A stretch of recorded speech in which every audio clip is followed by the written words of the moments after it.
وحج الفقراء والمساكين وعظ المؤمنين والفقهاء والأصفياء الصالحين والعاملين والداعبين إذا سدى القتيل ولا منبر يخطب ولا يتكلمن أحد منكم ومن يتكلم فقد لغى ومن لغى فلا جمعة له وانصتوا واستمعوا وأطيعوا يغفر الله لنا ولكم واستغفره إنه هو الغفور الرحيم.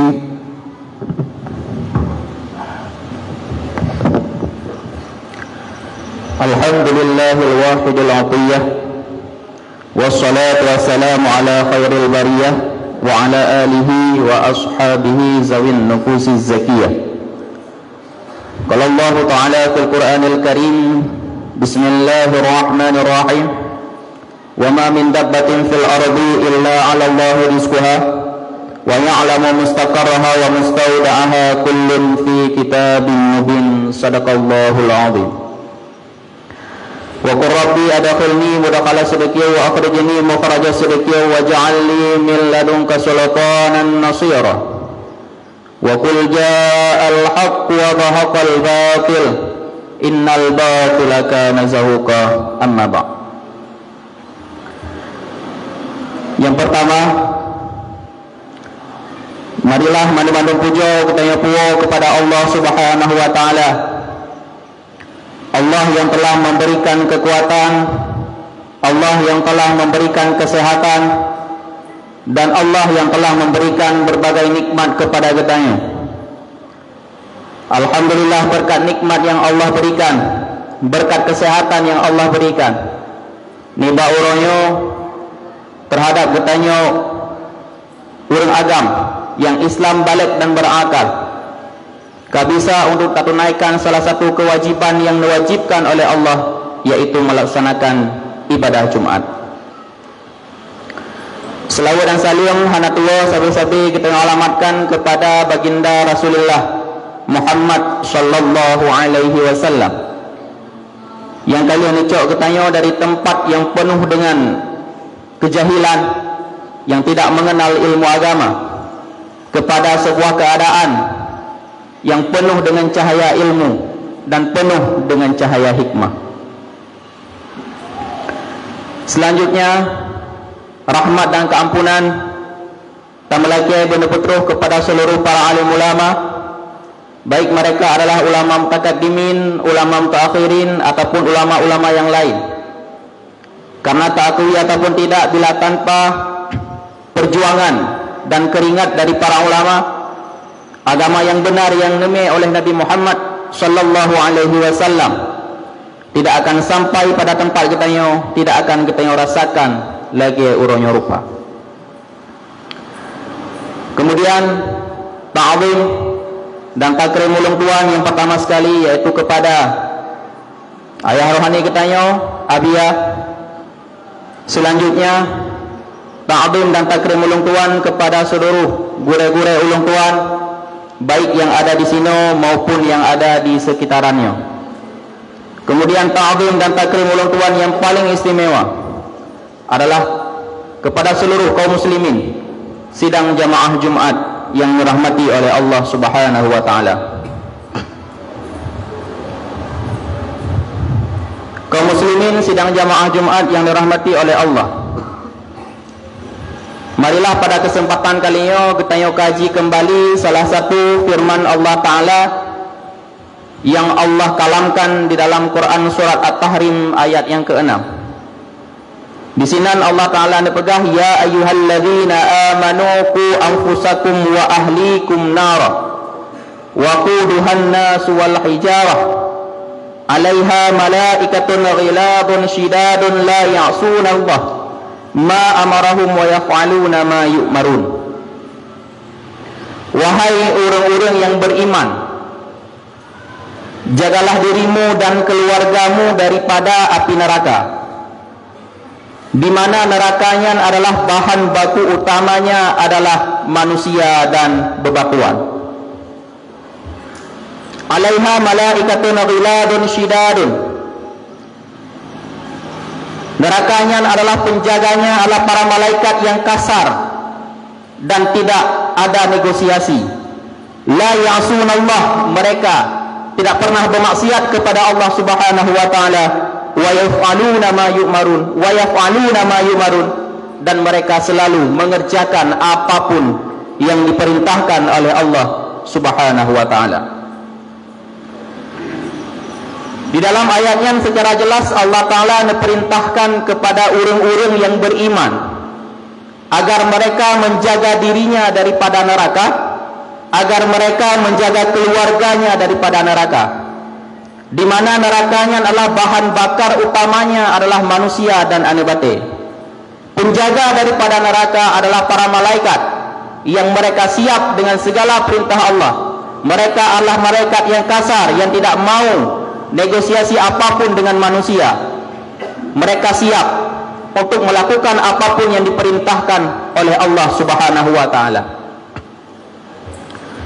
Bila takalan asbabun nuzul daripada ayat tersebut, yaitu ba'da bahurana Sayyidina Umar berempat dengan Rasulullah sallallahu alaihi wasallam. Watayan Sayyidina Umar ditanya kepada Nabi, "Ya Rasulullah, bagaimana cara kami untuk menjaga keluarga daripada neraka?" Kamu yang berdoa menjaga roh daripada neraka, kun Sayyidina Umar. Tapi bagaimana caranya kami menjaga keluarga kami daripada neraka? Menjawab oleh Nabi, lakukan apapun yang diperintahkan oleh Allah. Perintahkan apapun yang diperintahkan oleh Allah Ta'ala kepada keluargamu, dan laranglah mereka dari apapun yang dilarang oleh Allah kepada keluargamu. Setelah Nabi menjawab ayatnya, langsung terus Jibril untuk nepetren Quran surah At-Tahrim ayat 6, yaitu ya ayyuhalladzina amanu qu anfusakum wa ahlikum nara. Kemudian menyatakan di dalam berbagai tafsir oleh Imam Jalaluddin Al-Mahalli di dalam kitab tafsir Jalalain dipegah, ini tafsirkan ayatnya, maksudnya maksud daripada menjaga keluarga dan diri daripada neraka, maksudnya adalah perintah dengan ketaatan dan menjauhi segala larangan, yaitu oleh seorang kepala keluarga. Bila agaknya adalah seorang ayah wajib memerintahkan anaknya kepada ketaatan. Bila dia adalah seorang suami, maka dia wajib memerintahkan istrinya kepada ketaatan. Segala hal yang dilarang oleh Allah wajib ia larang kepada anaknya, dan segala hal yang dilarang oleh Allah wajib ia larang kepada istrinya. Kemudian di dalam tafsir Mafatihul Ghaib karangan Imam Fakhruddin Ar-Razi menjelaskan maksud daripada ku anfusakum dengan bil intihai amma nahakumullah, yaitu dengan menegah daripada sesuatu yang telah Allah larang kepada mereka. Kemudian dikendam oleh Imam Al-Muqatil, wa qala Muqatil ayyu addibal muslimu nafsahu wa ahlahu fayamurahum bil khairi wa yanhahum anis syarri. Sedangkan oleh Imam Al-Muqatil ini pegah, maksud daripada menjaga keluarga dan diri daripada neraka adalah ayyu addiba muslim, yaitu oleh seorang muslim wajib untuk memberikan adab kepada dirinya sendiri dan memberikan adab kepada keluarganya sendiri. Efek itu fayamurahum bil khairi, maka ia wajib berperintah keluarganya kepada kebaikan, wa yanhahum anis syarri, dan wajib gelarang keluarganya daripada segala keburukan demi keburukan. Kemudian oleh Sayyidina Ali mentafsirkan ayatnya dengan alimu anfusakum wa ahlikum khaira. Maksud daripada menjaga keluarga daripada neraka adalah wa alimu anfusakum wa ahlikum al khaira, yaitu mengajari diri sendiri dan mengajari keluarga dengan ilmu. Nepegah Sayyidina Ali maksud daripada menjaga keluarga ini adalah dengan memberikan ilmu kepada mereka. Hal senada juga diucapkan oleh Ibnu Abbas bahkan beliau lebih spesifik di dalam menerjemahkan ayat tersebut. Dipegang oleh Ibnu Abbas, fafaqihuhum wa addibuhum. Maksud daripada menjaga diri dan keluarga daripada neraka adalah yaitu memberikan pemahaman agama kepada diri sendiri dan memberikan pemahaman agama kepada anak dan istri. Jadi dipegang oleh Ibnu Abbas, maksud daripada menjaga keluarganya adalah dengan memberikan ilmu. Bahkan benar, karena ilmu adalah fondasi utama, karena ilmu adalah fondasi dasar bagi seseorang agar dia terjaga dari hal-hal yang bisa menyebabkan kerusakan agamanya. Ilmu yang dimaksud ini ilmu itu, jelas ilmu yang dimaksud ini adalah ilmu agama, yaitu berupa dengan ilmu tauhid, ilmu fikih dan ilmu tasawuf, yang memang ilmu-ilmu yang menyangkut tentang fardhu'in, tentang sah dan tidaknya ibadat seseorang, tentang ketuhanan dan tentang masalah hati. Dari beberapa terjemahan ataupun tafsir dari para ulama, memiliki keterkaitan yang sama, yaitu maksud daripada menjaga keluarga dan menjaga diri daripada api neraka adalah dengan memerintahkan mereka menuju ketaatan. Cuman beda-beda versi saja. Ulama yang diterjemahkan ketaatannya dengan mengajari ilmu, ulama yang diterjemahkan ketaatannya dengan memberikan adab. Tapi yang dimaksud inti daripadanya adalah dua-duanya. Siro ayah yang memiliki posisi sebagai seorang ayah, dia adalah orang yang bertanggung jawab udip mati terhadap anak-anaknya. Siro suami yang sudah memiliki istri, dia pun bertanggung jawab penuh udip mati terhadap istrinya. Dalam artian, seorang laki-laki memiliki 3 tanggung jawab. Yang pertama, dia harus bertanggung jawab kepada dirinya sendiri. Kedua, dia harus bertanggung jawab kepada istrinya. Dan yang ketiganya, harus bertanggung jawab terhadap anak-anaknya. Bahkan benar, karena bila bermasalah anak, nyo ayah pun akan bermasalah. Bila bermasalah istri, nyo suami pun akan bermasalah. Setidaknya, oleh para ulama tulis dalam beberapa kitab, yaitu tugas-tugas yang harus dilaksanakan oleh seorang ayah ataupun tugas-tugas yang harus dilaksanakan oleh seorang suami agar dirinya terjaga daripada api neraka dan keluarganya pun aman daripada siksanya Allah di dalam neraka jahanam. Di antara daripada tugas-tugas ayah ataupun tugas seorang suami adalah yang pertama, ligatnya wajib untuk diberikan nafkah yang halal. Pondasi dasar daripada godnya si rawani, baiknya si rawani, salehnya si rawani, jekuringnya si rawani adalah yang pertama sekali adalah makanan yang ia konsumsi, apakah halal ataupun tidak. Bila takaran tentang genari hudik dari para ulama yang kakajir ke ulama-ulama rayanya, hampir semuanya mereka adalah orang-orang yang terjaga, urang-urang yang dijaga makanan dan minuman yang dikonsumsikan oleh orang tua adapun walinya.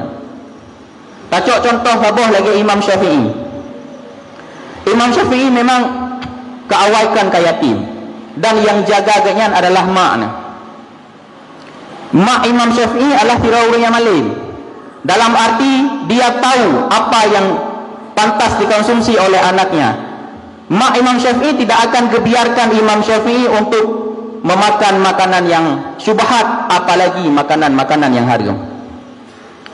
Pernah kejadian juga, waktunya Imam Syafi'i mantang dalam keadaan bayi, mantang dalam keadaan menyusui. Karena mak Imam Syafi'i tinggal hiro dan beliau perlu hajat untuk gejak ude, maka dititipkanlah Imam Syafi'i bak tetangga yang naik sampai rumah. Bak saatnya nak dititipkan amanah 5 Imam Syafi'i. Nak pegah 5 Imam Syafi'i tekedi geklik bak Nabi napua. Tekedi ane mayaknya klik bak Nabi napua. Bah mana ni kedi? Hana izin punya Nabi. Gebedah mak Imam Syafi'i ke berangkat aku dah. Nah di tengah perjalanan Imam Syafi'i yang mantang hubungan karena genyan adalah matang ubud matang bayi geklik karena kadia. Karena tetangga genyan bunuh hana tega ke kalian ada miatnya kai klik, maka diberikanlah susu genyan. Kebetulan tengah gebibi susu, gualah mak daripada Imam Syafi'i karena hana mengati. Kemudian kekalan bayi genyannya tengah disusui oleh orang lain. Gecok Imam Syafi'i, gepalho anak jaro lamabah gepu muntah susu yang kali konsumsinya. Gebalik oleh uyup, getarik-tarik sehingga susu yang kali konsumsinya kibancara pokoknya harus keluar daripada lambung Imam Syafi'i. Pertanyaan jipakan mak Imam Syafi'i sampai laginya kejadian karena beliau ingin memastikan bahawa makanan yang tambang dalam lambung, dalam perut anak itu adalah makanan yang pasti makanan halal. Karena punya makanan yang draw konsumsi dijamin karena draw yang konsumsi. Tapi punya makanan yang diberikan oleh orang lain belum tentu. Boleh jadi itu adalah makanan yang syubhat atau lebih-lebih parah itu adalah makanan yang haram. Sampai dalam riwayat dipegang oleh murid Imam Syafi'i, mungkin bila hana kejadiannya, bila Imam Syafi'i hana nerempak jeb susunya, kemungkinan tidak ada mazhab lain dalam dunianya. Karena begitu cerdasnya Imam Syafi'i, begitu hebatnya Imam Syafi'i. Tapi gara-gara perkara yang bacut, sehingga kecerdasan Imam Syafi'i nyokat terbatas. Seandainya mungkin tidak ada kejadiannya, mungkin kecerdasan daripada Imam Syafi'i tidak memiliki batas dan mazhab lain tidak akan ada di dunia ini. Dari kisahnya jelas bahawa makanan yang halunya mempengaruhi tentang psikologi si rohani. Makanan yang halunya mempengaruhi jiwa si rohani. Kadang-kadang nani berat-batat, gaduh ke salah-salah haji, tapi dia tidak pernah introspeksi diri. Takalan, apakah makanan dia konsumsian, apakah makanan yang halal, apakah makanan yang syubhat ataupun makanan yang haram. Yang perlu untuk kita jaga. Itu tugas yang pertama daripada seorang ayah. Tugas yang kedua daripada si roh ayah adalah mengajari ilmu. Si roh ayah wajib diberikan ilmu kepada anak. Ilmu yang dimaksud adalah ilmu tentang kewajiban, ilmu agama tentang kewajiban. Di dalam bidang tauhid, iganya payah kepernawana ke. Putra yang wajib pada Allah, putra yang mustahil pada Allah, dan apa yang jaiz pada Allah. Putra yang wajib pada Nabi, putra yang mustahil pada Nabi, putra yang jaiz pada Nabi. Dalam bidang fikih, iganya wajib untuk kepernawana ke. Anda gayanya beri mengerti hal-hal yang membatalkan sembahyang, hal-hal yang je kerukun sembahyang, hal-hal yang je kesyarat sembahyang, hal yang bisa menyebabkan batalnya puasa, hal-hal yang bisa membawaki kepada wajibnya zakat. Segala hal yang menentukan tentang fardu'in, leganya wajib kepernawana ke. Bila hana keperna, bila hana ketunaikan kewajiban ilmu, maka agaknya akan bermasalah. Apa masalahnya? Tidak lain sesuai dengan ayat yang dipegang oleh Allah, neraka. Bahkan neraka gara-gara Allah Ta'ala kali ini pesankan dalam ayatnya, diperintahkan bahkan untuk menjaga keluarga daripada neraka. Orangnya mungkin lebih mudah menyebab tempat kita yang kadang-kadang kita yang tidak memiliki kemampuan untuk tak pernawana tu. Sibuk tu kadang-kadang bak minta nafkah ataupun apapun. Maka orangnya nah opsi yang lain. Lagi tanya kadang-kadang yang nak memiliki anak tu dia tak titipkan anak di pondok-pondok pesantren. Baik yang nak di Aceh ataupun yang nak di luar Aceh, terserah. Yang namanya yang penting adalah pondok yang bermazhab Ahlus Sunnah wal Jamaah. Baik sampai tak bertambang dalam pondok-pondok ataupun dalam pesantren yang di luar daripada Ahlus Sunnah. Karena di dalam pesantrennya, guru-guru yang semuput dalam pesantrennya, mereka mengambil tanggungjawab ketanya. Yang memang pada dasarnya tanggungjawabnya adalah tanggungjawab ketanya. Orangnya tanggungjawabnya tak gecok oleh orangnya. Ilmu tauhid yang hana sanggup ketanya pernah kepada anak, gepernah oleh orangnya. Ilmu fikih yang hana sanggup ketanya ajarkan kepada anak, gepernah oleh orangnya. Bahkan ilmu tasawuf yang tidak kitanya kuasai untuk tak berikan kepada anak ketanya, le orangnya bertanggungjawab dunia akhirat untuk diberikan ilmu kepada ketanya. Secara tidak langsung mereka telah menyelamatkan ketanya daripada siksanya Allah, yaitu berupa neraka Jahannam. Selanjutnya, tugas yang ketiga yang dibebankan kepada seorang ayah adalah ayahnya wajib memberikan pendidikan moral kepada anak. Bahasa haji wajib untuk diberikan adab. Di saat anak-anaknya matang ubud-ubud, matang cut-cut, yang wajib untuk diberikan adab. Karena anak itu adalah peniru yang ulung. Kadang-kadang kita sering tak pegah. Kasemayangnya, kapulannya, kapulinnya. Sedangkan bro tidak pernah dilakukan atau yang mendung. Anak tidak akan dilakukan atanya. Ada bila tak pegah anak kasemayang. Bila bro itu tidak pernah kasemayang, anaknya tidak pernah ikalan getanyo. Tak sembayang, tidak pernah ikalan getanyo. Tamat sajadah, yang kemungkinan besar anaknya tidak akan menjadi orang-orang yang solat. Tidak akan pernah. Karena anak secara psikologis dia akan meniru apa yang dilakukan oleh orang tuanya. Bila orang tuanya sering melakukan hal yang baik, maka anaknya akan dipuput hal yang baik. Bila orang si sering dipuput hal-hal yang haram, maka anaknya pun lambat laun pikiran dia akan terbentuk melakukan hal-hal yang haram. Lamurmoh gasa-gasa apa pegahaba, tidak menutup kemungkinan anaknya akan gasa. Lamurmoh lembut-lembut cara pegahaba, tidak akan menutup kemungkinan anaknya akan lembut cara berbicara dengan orang tuanya. Makanya pendidikan moral kepada anak sejak dini yang sangat penting dan sangat perlu untuk kita tepuh agar anak kita menjadi anak-anak yang berwibawa dan memiliki pemahaman ilmu yang luar biasa. Selanjutnya, tugas yang terakhir daripada seorang ayah kepada anaknya adalah berdoa, mendoa. Karena usaha yang tidak dibarengi dengan doa itu bukan usaha. Karena doa adalah pusat daripada terakhir. Di saat segala usaha kita yang lakukan maksimal dan tak usahakan, kita mendoa kepada anak dengan doa yang god-god. Baik sampai nama doa kepada anak dengan doa-doa yang hana-hana god. Karena anda pegang dari Nabi, wala tad'u ala auladikum wala tad'u ala amwalikum wa tuwafiqu minallah sa'ah yus'alu fiha ta'atun yus'alu fiha yata'un fayastajibu lakum. Han gebi berdoa oleh Nabi SAW dengan doa yang hana-hana god. Bahkan ditakutkan wate tingah tamu doanya adalah waktu mustajabah doa. Diterima. Tamu doa anak dengan hana god. Takutkan anak dengan kata-kata yang hana god. Tak keluarkan dengan lidah katanya kata-kata yang kurang baik kepada anak. Dia takut-takut nepegah oleh Nabi. Bak wate takunyan, bak wate tamu doayan. Inan wate diterima doa. Tak pegah tu anak katanya habis-habis rela. Pekan hara kena takut rela habis-habis. Pernah kejadian 3. Syekh Abdul Rahman As-Sudais. Syekh Abdul Rahman As-Sudaisnya adalah bahasa katanya ke Raja Imam di 2 masjid suci, iaitu di Masjidil Haram dan di Masjidil Nabawi. Getnya adalah ketua pusat imam, ketua majlis imam di 2 masjid suci. Dan getnya adalah Syekh Abdul Rahman As-Sudais tanpa orangnya mantaudim. Waktu getnya mantang ubud pernah diceritakan gerau. Waktu getnya mantang ubud masanya karena anak miak gemai-main abe ke rumah. Main-main abe, main-main anu. Sedangkan ummi gaknya ataupun mak gaknya tengah gemaku di dalam karena tengah gepreh jami ayah.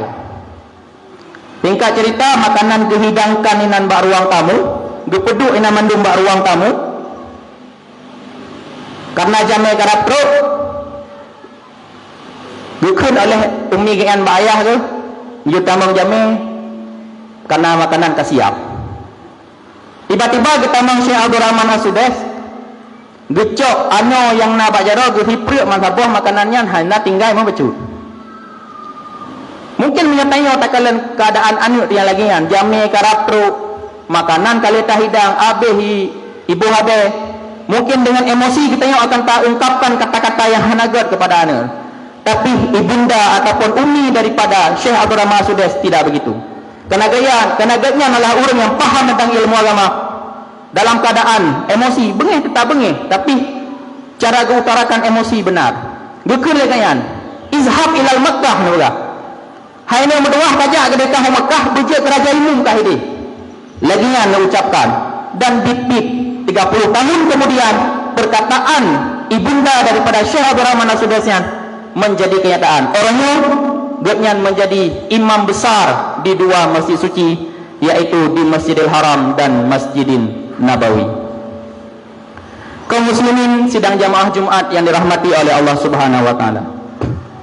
Kesimpulan daripada nasihat singkat ulun tuan adalah terhadap kitanya yang berposisi sebagai kepala keluarga, baik ayah ataupun seorang suami, nyali kitanya bertanggungjawab penuh terhadap isteri kitanya.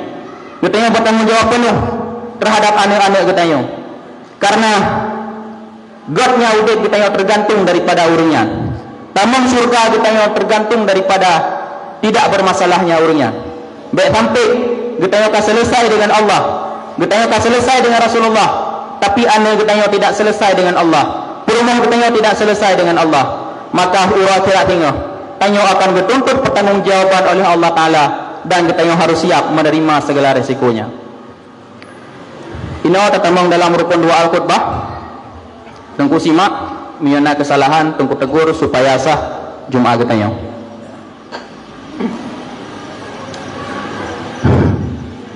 Alhamdulillahi Rabbil Alamin, wassalatu wassalamu ala sayyidina Muhammadin wa ala alihi wa sahbihi ajma'in.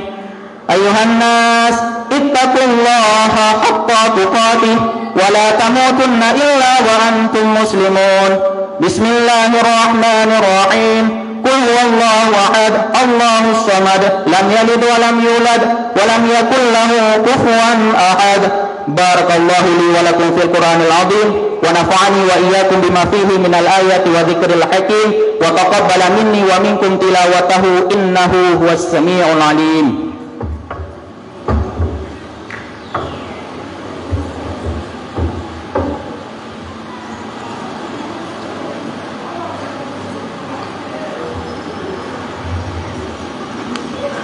Alhamdulillahi Rabbil Alamin, wassalatu wassalamu ala sayyidina Muhammadin wa ala alihi wa sahbihi ajma'in. Ayuhan nas, ittaqullaha haqqa tuqatih wa la tamutunna illa wa antum muslimun. Bismillahirrahmanirrahim. Inna a'tainakal kautsar fasalli li rabbika wanhar inna syani'aka huwal abtar. Allahumma ghfir lil muslimin wal muslimat wal mu'minin wal mu'minat al ahya'i minhum wal amwat bi rahmatika ya arhamar rahimin. Wa la dzikrullahi akbar wallahu ya'lamu ma tasnaun.